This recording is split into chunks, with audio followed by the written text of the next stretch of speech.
Amis téléspectateurs de Radio Télépixel, c'est la 14e fois qu'on s'est donné rendez-vous autour de cette table pour parler technologie. C'est un plaisir immense pour moi de vous rejoindre et j'espère que vous avez toujours le même plaisir, autant que vous en aviez eu la première fois de nous écouter. Et pour ce qui est de ma part, je vous l'ai déjà dit, c'est encore le même plaisir, pour ne pas dire un peu plus, de pouvoir vous rencontrer, de pouvoir discuter avec vous et de parler technologie. On va se permettre un petit peu de décrocher un petit peu aujourd'hui, parce qu'on est toujours dans le temps de la COVID, mais on ne va pas parler de COVID aujourd'hui, on va parler de quelque chose d'autre. On va parler du consulting. C'est qui un consultant informatique? C'est quoi un consultant informatique? Quand on parle de consultant, en général, on parle de consultant TI. Un consultant, c'est un conseiller, c'est un expert dans un domaine donné, dans un domaine de TI, qui est recruté par une entreprise pour donner son expertise dans un domaine donné. En fait, ça peut être un consultant interne, ça peut être un consultant externe. En clair, voilà ce que fait le consultant. En fait, le consultant, il évolue dans un domaine donné. Ça peut être la sécurité, ça peut être l'analyse d'affaires, ça peut être la qualité logicielle. Et puis, une entreprise qui n'a pas cette ressource au sein de cette entreprise-là, eh bien, elle se dit, bon, d'accord, puisqu'on n'a pas cette ressource-là, et il faut qu'on développe tel ou tel projet, il faut qu'on travaille sur tel ou tel projet, et ce domaine demande, ce secteur-là demande tel domaine de compétences que l'on n'a pas en interne, on va le chercher à l'externe, on va chercher cette expertise à l'externe pour que notre projet puisse réussir. À ce moment-là, le consultant vient, le consultant rentre en ligne de compte. En fait, quand on parle de consultant, le consultant, c'est au centre, et puis il y a plein de caractéristiques qui tournent autour d'un consultant TI. C'est un expert dans peu importe le domaine. C'est le support, quand on parle de consulting, ça peut être du support aussi. Et puis, consultant, c'est synonyme de succès. Si on va vous chercher pour apporter votre expertise, on s'attend à ce que l'on se rende vers le succès. Ses services aussi, et puis ses connaissances. Voilà tout ce qui entoure, si on pourrait mettre au milieu le consulting, et puis toutes les caractéristiques que je viens de vous donner là, ça s'associe à un consultant. Que fait un consultant? Par définition, au jour le jour, quand le consultant rentre au travail, voilà ce que fait un consultant. Il formule des conseils et des recommandations à partir de son expertise et de son expérience pour répondre aux besoins du client. Donc, comme je vous ai dit tantôt, le consultant peut être un consultant interne, le consultant peut être un consultant externe. Et l'autre activité que fait le consultant, c'est il traite d'un aspect précis des technologies de l'information. Il traite des problèmes opérationnels stratégiques de plus grande envergure. Il peut également offrir un soutien pour l'implantation de toute solution convenue. Et autre activité de consultant aussi, il agit comme agent de changement dans la plupart des cas et autres tâches connexes que le consultant peut faire. Et quand on parle de consultant, si je parle d'aller chercher quelqu'un de l'extérieur pour l'introduire au sein de votre organisation, pour exécuter des tâches bien spécifiques, pour prendre le lead sur telle ou telle tâche, eh bien, il y a des caractéristiques à respecter. Le consultant doit connaître son environnement. Il doit connaître, maîtriser l'environnement dans lequel il travaille. Et quand on parle de l'environnement, on voit deux aspects. Il y a l'environnement interne dans l'entreprise et il y a l'environnement externe. C'est des aspects internes qu'il doit tenir en compte et des aspects externes. En fait, on va prendre un exemple. J'ai été appelé par une entreprise pour conduire un projet de migration pour aller vers des technologies numériques. Ah ben, moi, quand je rentre dans cette organisation, je dois évaluer tout ce qui est comportement externe, tout ce qui est aspect externe qui ne dépend pas du contrôle de l'organisation pour laquelle je travaille, les évaluer pour m'assurer que je suis toujours dans le champ. Quand on parle d'aspect externe, ça peut être la politique qui existe. Si je veux, par exemple, développer une application web, c'est quoi la politique qui entoure tout ce qui est le développement d'une application? C'est quoi les normes qui existent à l'externe pour que je puisse développer quelque chose qui respecte tout ce qui a été décrit dans ce domaine-là. Il y a l'aspect social aussi, donc il faut que le consultant en tient compte. Il y a l'aspect économique, l'aspect technologique, les technologies qui existent, est-ce qu'on peut les utiliser pour conduire mon projet que je veux réaliser au sein de cette organisation? Il y a par exemple les tendances de l'industrie et puis les tendances des consommateurs. Donc, en tant qu'aspect externe, l'entreprise pour laquelle que je travaille, l'entreprise qui m'a engagé, n'a aucun contrôle sur ces facteurs. Donc, c'est à moi de les évaluer, c'est à moi de faire l'assessment de tous ces aspects-là pour m'assurer que je suis toujours dans le champ. Et si je parle d'aspects externes, il y a aussi les aspects internes. Aspect interne, c'est toutes les règles que l'entreprise met en place en ce qui a trait à ce projet. C'est tout, comme je dirais, une feuille de route pour dire, voilà le projet que vous devez conduire pour nous, voilà toute une série de critères que ce que vous aurez à nous livrer comme produit doit respecter pour que l'on puisse accepter ce produit. Donc, ça peut être aussi la politique interne de l'entreprise. Il y a des entreprises qui définissent des politiques qui sont propres à elles-mêmes, ces entreprises-là. Donc, vous devez connaître les politiques de l'entreprise. En tant que consultant qui vient de l'extérieur, qui s'introduit au sein de cette organisation, vous devez prendre connaissance de la politique de l'entreprise. La culture de l'entreprise, ça c'est un aspect très important que les consultants en général négligent. Donc, c'est un nouvel environnement pour vous, c'est une nouvelle culture que vous devez apprendre à connaître pour s'assurer que votre travail, votre séjour au sein de cette organisation-là se déroule très bien. Donc, il y a les personnes, si c'est un environnement syndiqué, connaître comment ça fonctionne, cet environnement syndiqué, pour que vous puissiez justement conduire à bien vos activités.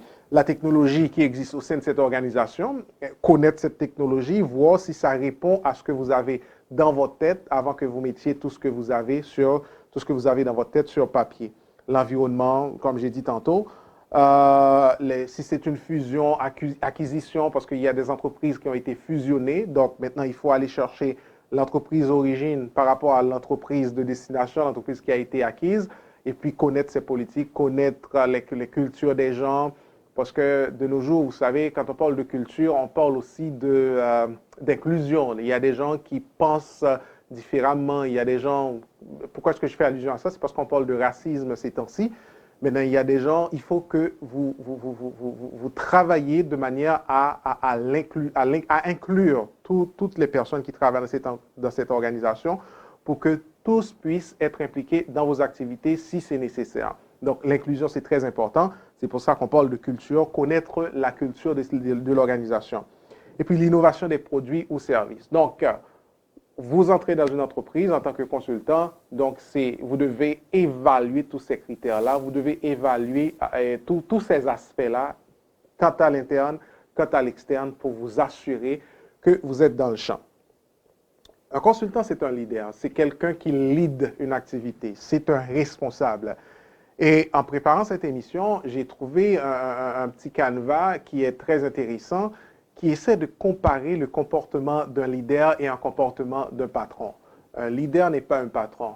En fait, un consultant, vous n'êtes pas le patron, vous êtes un leader. Et la différence qui existe entre un leader et un patron, sous différents aspects, on peut prendre par exemple l'aspect managérial. Du point de vue de management, le patron, lui, qu'est-ce qu'il dit? Il dirige les employés, alors que le leader, lui, il coach. Il est là pour supporter, il est là pour accompagner son équipe pour pouvoir réussir le projet sur lequel il travaille. Du point de vue de l'engagement, le patron, lui, il dépend de son autorité, alors que le leader, lui, il dépend de la bonne volonté des gens. Donc, il est là comme motivateur, il est là comme quelqu'un qui incite les gens à travailler, mais il ne développe pas une autorité sur les gens avec qui il travaille. Et du point de vue de la motivation, le patron, il dit « allez-y », et le leader, lui, il dit « allons-y ». C'est un travail commun, c'est une tâche commune, c'est une activité commune que lui, il est en train de conduire avec son équipe. Il est là pour guider son équipe, pour coacher son équipe. Alors, ce n'est pas une question de moi, c'est une question de nous. Allons-y ensemble pour réaliser cette tâche-là. Et du point de vue de la formation, le patron, lui, il sait comment faire, mais le leader, lui, il montre comment faire. il est là pour vous guider, il est là pour vous accompagner. C'est vrai, c'est lui qui a la compétence nécessaire pour conduire ces activités, eh bien, il est là pour faire le partage de cette connaissance pour que le projet en tant que tel puisse réussir. C'est pour ça qu'on dit que le leader, lui, il montre comment faire. Donc, en tant que SME, ce qu'on appelle Subject Matter Expert, il connaît son domaine, il maîtrise son domaine, son champ d'expertise. À ce moment-là, il partage avec les gens avec qui il travaille. Et un autre point, du point de vue de la reconnaissance, le patron, il prend le mérite, alors que le leader, il donne le mérite. Voilà pourquoi on dit que le leader, le consultant, il agit en tant que leader. Il lead une activité de l'entreprise, mais il n'est pas le patron. Il ne va pas prendre le comportement patronal, comment la façon dont un patron réagit, il réagit différemment d'un leader. Donc, il y a différents aspects qu'il faudra qu'on tienne compte aussi. Le patron, il y a d'autres points qui pourraient faire que le patron agit de telle ou telle manière, contrairement à un leader. Mais en tant que consultant, que ce soit en interne ou en externe, quand vous êtes dans l'entreprise, quand vous conduisez un projet, quand vous travaillez sur un projet, donc vous devez avoir un comportement de leader. Quelles sont les caractéristiques, quelles sont les qualités d'un consultant? Eh bien, il y a ici, j'ai essayé en termes d'organisation, en termes de l'entreprise, dans l'organisation, dans l'entreprise, le consultant, j'ai essayé de faire ressortir 8 grandes qualités qu'un consultant en informatique, ou du moins ce consultant TI, doit avoir. D'abord, c'est une compréhension des besoins. Donc, vous travaillez sur un projet, vous devez savoir, vous devez connaître et comprendre ce que vous voulez faire, l'expression des besoins, comprendre les besoins. L'organisation a été me chercher, en fait, vient me chercher de l'extérieur de l'organisation pour leur amener une expertise qu'elles ne détiennent pas. Eh bien, quels sont les besoins? Bien identifier les besoins. Autre qualité de consultant, c'est résoudre des problèmes. Vous êtes là pour résoudre un problème. On a fait appel à vous parce qu'il y a un problème qui existe et on veut apporter des solutions à ce problème avec une application, avec toute une batterie technologique. Eh bien, vous êtes là non seulement comprendre le problème, mais vous devez résoudre aussi le problème. Autre qualité d'un consultant, c'est de clarifier et de poser les bonnes questions efficaces pour identifier le problème et aussi livrer. Évidemment, clarifier et poser les bonnes questions. S'il y a un problème qui existe, si vous devez résoudre ce problème, vous devez aborder le problème comme il faut. Vous devez poser les vraies questions, les bonnes questions qui vont vous permettre, en bout de ligne, d'apporter la solution que l'entreprise veut avoir. Et quatrième qualité d'un leader, d'un consultant en informatique ou consultant TI, c'est faire preuve de leadership. Je viens de vous décrire quelles sont les caractéristiques d'un leader, comment un leader réagit par rapport à un patron. C'est quelqu'un qui motive, c'est quelqu'un qui donne le ton, c'est quelqu'un qui félicite les gens, c'est quelqu'un qui encourage les gens. Donc, en tant que consultant TI, lorsque vous travaillez sur un projet dans une organisation, en interne ou en externe, donc, vous devez avoir un comportement de leader. Et autre qualité d'un consultant TI, c'est la communication. Vous devez avoir une bonne facilité de communiquer. Vous devez avoir une facilité langagière parce que vous allez travailler avec toute une équipe.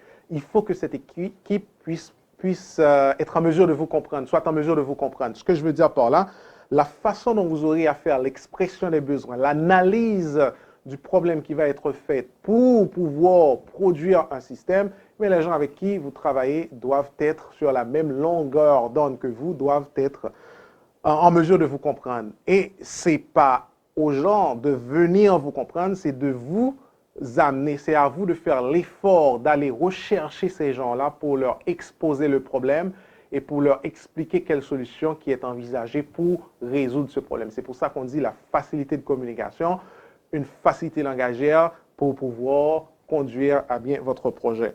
Et la sixième qualité, je dirais, pour être un bon consultant, c'est développer des liens de confiance. Donc, ça, c'est tout à fait évident. Si vous travaillez dans une équipe, il faudrait qu'il y ait un genre de symbiose qui se développe au sein des membres de l'équipe. Il faudrait que l'on se fasse confiance l'un l'autre pour conduire le projet. Je vous fais confiance sur l'activité que vous conduisez dans le cadre de mon projet. Lorsqu'on fait les rencontres d'évaluation sur les preuves de concept qui ont été réalisées pour conduire le projet, vous faites confiance à votre interlocuteur. C'est un signe de respect, c'est un marque de respect aussi. Maintenant, s'il y a des points d'interrogation par rapport à une activité dans le cadre du projet qui a été faite, à ce moment-là, vous pouvez toujours poser les vraies questions, poser les bonnes questions. C'est l'une des qualités d'un vrai leader, d'un vrai consultant. Et puis, autre qualité d'un consultant en TI, c'est s'adapter aux différents contextes et environnements. Je vous ai parlé tantôt de l'environnement qui est un aspect qui peut être vu à l'interne, qui peut être vu à l'externe. Donc, en tant que consultant, vous devrez avoir cette facilité à vous adapter à votre environnement. En tant que consultant, vous êtes appelé à fréquenter différents environnements à différents moments. Vous pouvez avoir un contrat de 2 ans pour conduire un projet chez l'entreprise X. Maintenant, vous bouclez votre projet, tout a été un succès, le produit est livré. Maintenant, on se lave les mains, merci, bonsoir. Vous avez accompli votre mandat, maintenant, vous vous rendez chez un autre client. Maintenant, vous voyez la facilité avec laquelle vous devez, en fait, ce que je veux dire, vous devez avoir une facilité de pouvoir vous adapter à l'environnement, de l'environnement A à l'environnement B, parce qu'en tant que consultant TI, c'est ce que vous faites.